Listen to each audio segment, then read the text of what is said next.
The versus approach.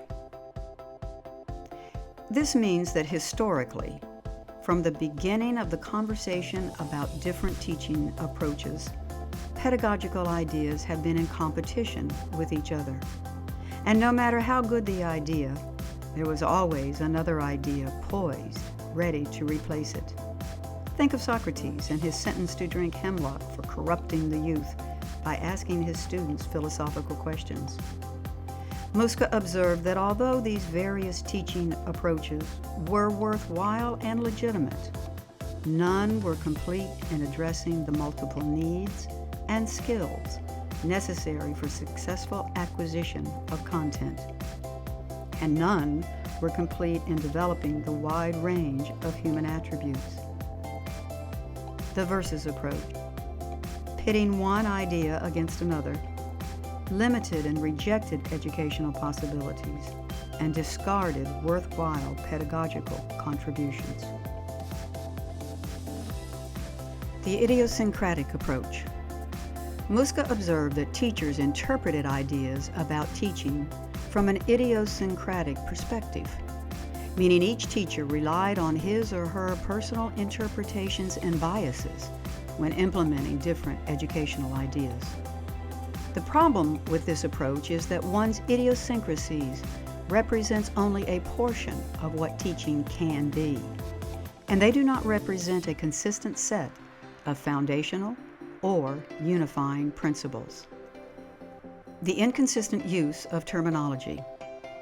Muska observed in the pedagogical literature that commonly used terms had little consistency or uniformity. He observed in the literature that a lack of conceptual agreement, conflicting meanings, and contradictory results were often the norm rather than the exception.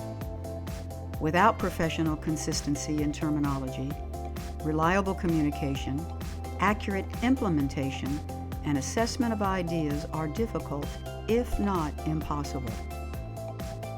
Muska concluded that the three factors that historically governed pedagogy placed limits on understanding.